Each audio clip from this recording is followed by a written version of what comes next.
Look, mulid, it's the singular word. Mawalid is plural. It's plural from mulid. So if you go into a religious mulid, like the one that happens every summer in August, in a very famous neighborhood area in Cairo called Sayyida Zainab, you will see rhythm and percussion being played as a way to transport the listeners into another world, into the world of the spirit. You know, it is a very interesting thing, very, very interesting, very interesting. Okay. Mulid and Mawalid. You can see it now for sure. I will also send you these names. I will send you these names with a replay, okay? And the interesting thing about the Mulid or about Sufi and the way we see rhythm used in those contexts is precisely that you realize rhythm is a tool for meditation, for transcendence. In Egyptian dance, we see a lot dancers dealing with rhythm as if it was a dry thing, something that is dry.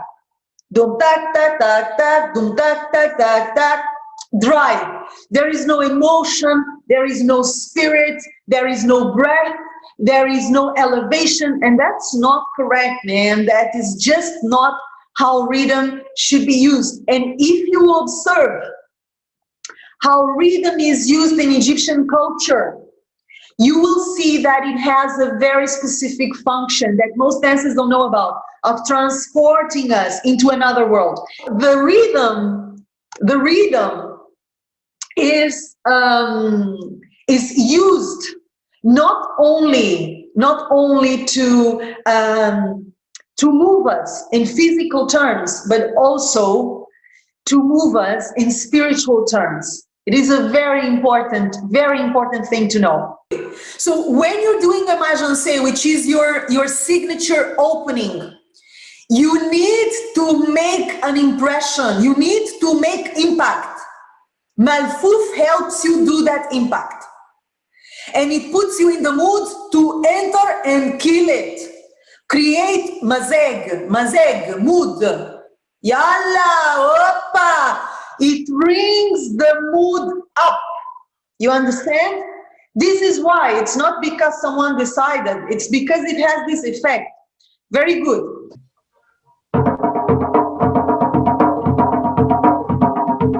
So we're going. الفلاحي is rhythm. المقسوم other rhythm. So we can going in the pulse with the metronome in 100 or 120 in the same song. Okay? I have a part in مقسوم in so ba ba ba ila ba ba in the same click. Now I have the double time in the same click. I can't change, and so ba ba ba uba ba uba uba ba uba uba ba. So Miss Pierre, look at my foot. My foot always is the same. Dum tak tak dum tak dum tak tak dum tak dum tak ta dum tak dum tak ta dum tak dum tak ta dum tak dum tak ta dum tak. So is other reason. He has so feeling. When I'd like to present Fallahi in general, no, the reason is say is como el fingerprint for any style for folklore. Because the style folklore is an instrument, rababa, mizmar, kawala, and the words of the song. Yeah. So el Fallahi is on reason strong, allegri, or very happy. Yeah, but this is الفلاحي. الكولا is an instrument. الكولا it looks like a nai from the village to Egypt. It's very sad when any kawala player he going to play I think you can hear it in your heart before your ears. Nostalgic. Yeah. Nostalgic. Very nostalgic. صبا صبا عياط صبا مقام الصبا جراح crying. This masterclass, as you know, is focused on the rhythms, and it's not just because it's a curious thing to speak about, and it's not only because I wanted you to know Bassem a little bit. It's because knowing Egyptian rhythms is knowing the heart of the music. So imagine that the music is a body. The rhythm is the skeleton, the melody is the muscle. If you cannot listen, identify, and use the rhythm, you're missing the skeleton of the body. You're missing the structure of the music. You never really own the music. So when you get into Egyptian rhythms, you don't get into them just because you want to know them, which is already something nice. You should want to know them, but you also gain power over the music. If I have the control over the rhythm and I know what's going on, I have control over my dance.